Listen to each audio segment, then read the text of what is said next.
Fala pessoal, esse é o vídeo sobre fundamentos e linguagens formais da matéria de compiladores, certo? Está baseado no tópico 1.2 de linguagens, fundamentos e linguagens formais do nosso livro texto, ok? Eu dividi esse tópico em dois para ficar mais fácil de compreender, tá? Primeiro nós vamos falar um pouco sobre a estrutura do compilador e aí falar um pouco sobre a classificação das linguagens de acordo com a hierarquia de Chomsky, tá? Depois, na segunda parte, eu vou falar um pouco sobre as regras gramaticais das linguagens, ok? Então, como é chamado o conjunto básico de símbolos que compõe uma linguagem, certo? Iniciando dessa parte aí. Então, esse conjunto finito, não vazio de símbolos, é denominado alfabeto, certo? Seria isso daí, né? Então isso aqui tem algumas letras, né, que compõem, né, tanto o alfabeto grego como o alfabeto latino. Eu vou usar essa sequência aqui como se fosse um alfabeto, tá? Uma coisa importante para lembrar é o que? Quando nós estudamos a hierarquia de Chomsky, ele parte, né, como referência o processo de alfabetização. Então a primeira etapa do processo de alfabetização é o que? Conhecer o alfabeto. Depois eu vou conhecer a combinação das letras de modo a compor as palavras, certo? Composição das palavras. Nessa composição das palavras eu vou ter uma regra que define a sintaxe. Depois, né, com o conhecimento das palavras, eu vou partir para o conhecimento para a composição das frases, né? Então, as frases vai ter o quê? Uma sintaxe para você poder, vamos dizer assim, agrupar essas palavras que você construiu com o alfabeto, ok? É mais ou menos essa ideia que está por trás da hierarquia de Chomsky, do processo de estruturação de uma linguagem, ok? No contexto de uma linguagem, como se pode definir uma palavra? Uma palavra, né, é um elemento da linguagem originado a partir da justaposição ou concatenação dos símbolos do seu alfabeto.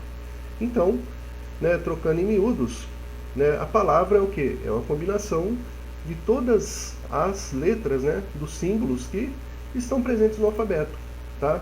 E podem ser concatenadas, né, para formar outras, tá? Então, por exemplo, você pode ter uma palavra que é a combinação de outras duas ou mais, ok?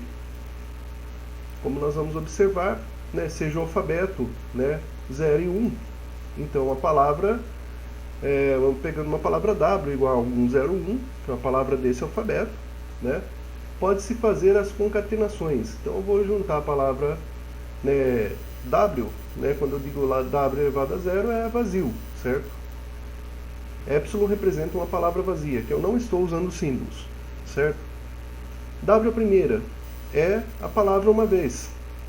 W a segunda, a palavra duas vezes concatenada, ela mesmo, né, ó, duas vezes, W e W, e W a terceira, três vezes essa palavra sequencialmente, e assim por diante, tá? Até N vezes, ok?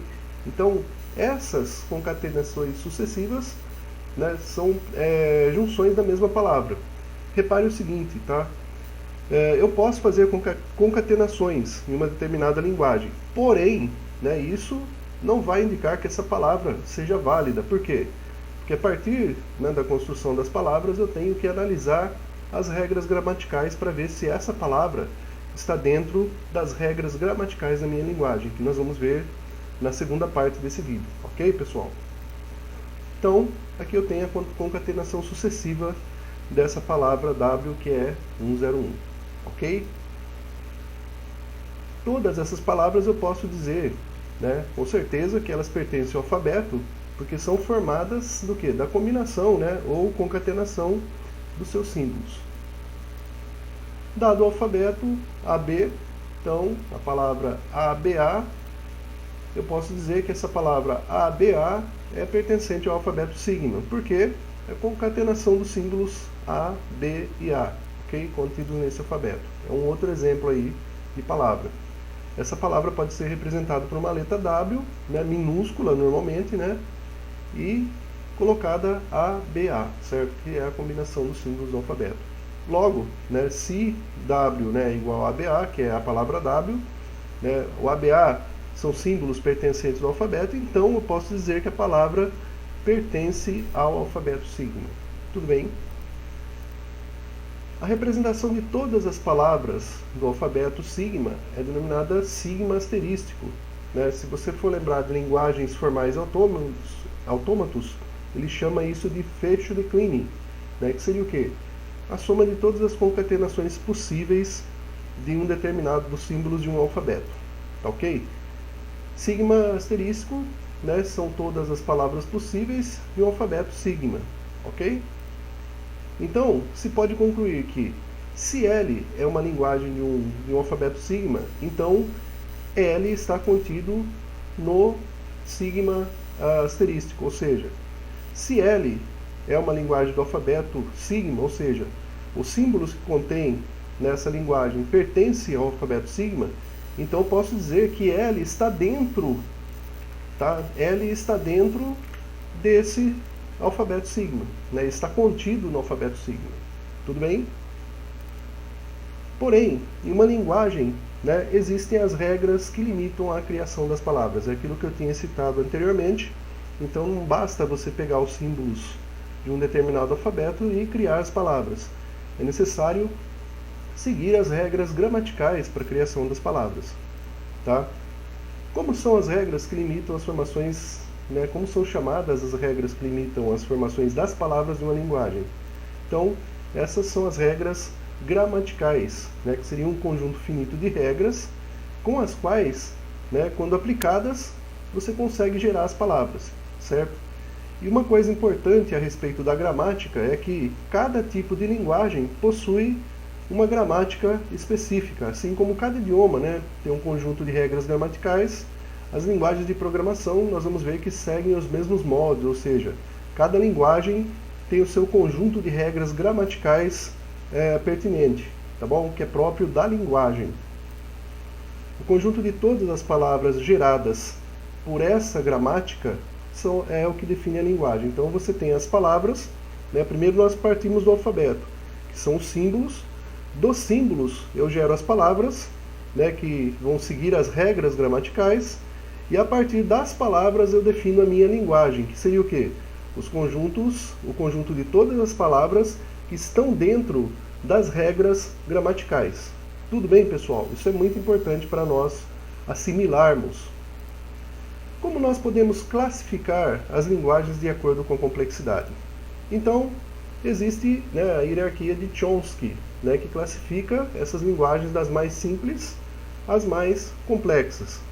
Então, Chomsky é um estudioso de linguagem, estudioso de lógica, que ele compôs uma série de regras através das quais você consegue não só criar uma linguagem, mas também verificar se aquilo que você está escrevendo nesta linguagem está dentro das regras gramaticais dela.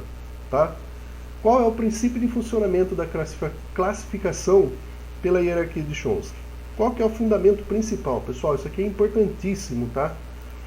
Então, parte do pressuposto de que usando um conjunto limitado de regras, pode-se construir um conjunto ilimitado, aliás, de frases, ou seja, uma linguagem. Então, você vai definir um conjunto pequeno, limitado de regras, e você pode construir um conjunto ilimitado de frases, ou seja, a linguagem que você está criando, certo? Com essas regras, é possível criar não só a linguagem, mas também o algoritmo capaz de verificar se as frases estão corretas dentro dessa estrutura que você está criando. Então, como que nós podemos comparar o aprendizado de uma linguagem com os passos que são seguidos na estruturação da linguagem, segundo a hierarquia de Chomsky? Aquilo que eu tinha mencionado no começo. Então, inicialmente, parte-se do aprendizado do alfabeto, que são os símbolos. Depois, nós vamos analisar a grafia das palavras, ou seja, você vai combinar esses símbolos para formar as palavras. E a seguir, nós vamos verificar se a construção das palavras estão dentro das regras gramaticais, ou seja, verificar se as palavras estão corretas, tá? Que seria esse o nível 3 aí do processo de estruturação da linguagem. Importante observar, ó, que nesse nível se enquadram as linguagens regulares, que são as linguagens mais simples, ou seja, as linguagens onde apenas eu vou me importar mais, o que faz mais significado para mim é o que? É a análise gramatical dessa linguagem, tudo bem? É a linguagem mais simples, vou ver se as palavras estão certas, ok? Depois, no nível um pouquinho superior, eu vou verificar se na frase as palavras estão corretas, né? Eu vou fazer uma análise sintática dessa frase que eu criei. Comparativamente, para alguém que está aprendendo a escrever, essa fase é a fase de redação, ou seja, vai criar, vai articular os períodos, vai articular as frases, ok? Nesse nível, né, que é o mais comum das linguagens formais, se enquadram as linguagens livres de contexto. Tudo bem, pessoal? Então, nesse nível, ó, eu vou construir o que a gente chama de compilador, né, que vai checar inicialmente se a gramática está correta e depois se a análise sintática. Mas a ênfase, né, é lógico, está onde? Está na análise sintática, na organização das palavras, conforme nós vamos ver na segunda parte desse vídeo. Tá ok? Então, o próximo nível é o quê? Eu vou verificar a relação entre as frases da redação, né? Então eu vou verificar se as frases estão na sequência correta na minha redação. Tá? E aí eu vou ter um nível um pouco mais alto, que seria o quê? As linguagens sensíveis ao contexto, que tem um conjunto de regras um pouco mais complexa. Por quê? Nesse tipo de linguagem, eu vou ter uma relação entre as declarações dos comandos, que uma vai depender da outra, certo? E o nível mais elevado é o quê? A verificação da relação entre as frases de uma redação, certo? Que seria, além da sequência, eu vou verificar se existe a coesão entre essas frases da redação. Nesse nível, se enquadram as linguagens recursivamente enumeráveis e podem englobar todos os tipos de linguagem. Então, nesse nível, que é o mais elevado, você vai estabelecer regras, né, que permitem, inclusive, você abstrair, né, o significado ou a notação contextual do que está sendo dito nas afirmações que compõem as frases, certo? Que é um nível bem mais elevado, é um nível pouco menos utilizado quando o assunto é compiladores, mas nos dias de hoje, né, quando o assunto é inteligência artificial, deep learning, né, esse tipo de estudo, nós fazemos uso de linguagens recursivamente enumeráveis, ok? Isso aí vai ser visto em capítulos posteriores da nossa matéria.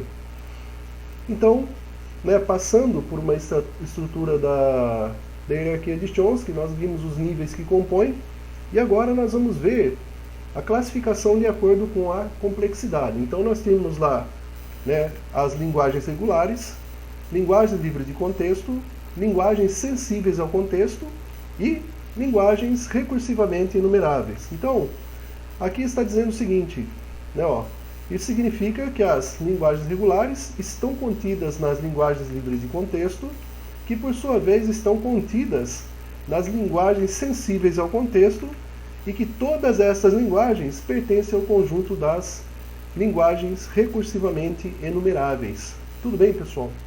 Esse assunto, né, é bem importante para nós. Então, é como se da esquerda para a direita você tivesse um alinhamento de tal forma que esse daqui englobasse o seguinte, que engloba o seguinte, que engloba o primeiro, ok?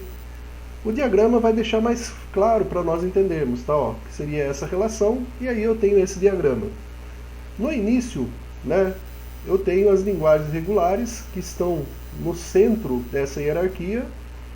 Depois, um nível acima, eu tenho as linguagens livres de contexto, que é o nível 2, que inclusive é o nível mais utilizado quando nós construímos os compiladores.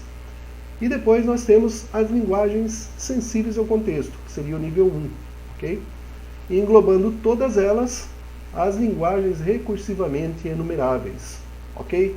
Então essa é a hierarquia de Chomsky, essa é a classificação das linguagens segundo o nível de sua complexidade, sendo que A parte mais simples é a que está embaixo e vai crescendo o nível de dificuldade, né? Crescendo o nível de complexidade das linguagens à medida que eu vou incluindo regras para fazer a análise, certo? Então, as primeiras regras são o quê? As regras gramaticais, depois as regras sintáticas, depois as regras contextuais e assim por diante. Ok, pessoal? Então, quando o objetivo é a construção de compiladores, que nível de linguagem que nós adotamos mesmo? Nós adotamos as linguagens de nível 2, que são as linguagens livres de contexto, ok? É importante fixar isso daí. Tá? Por quê? Porque essas linguagens, né, utiliza-se a análise dirigida por sintaxe, né, que é típica desse nível, que torna o conjunto de regras mais simples. Por quê? Eu não estou analisando a interdependência entre os comandos, entre as declarações. Eu estou partindo de um pressuposto da análise para ver se o comando que eu estou utilizando está na sintaxe correta. Ok? Depois nós vamos ver, pessoal, que cada linguagem tem a sua gramática, certo? E vai ser no vídeo, na segunda parte desse vídeo. Por enquanto, obrigado e até o próximo.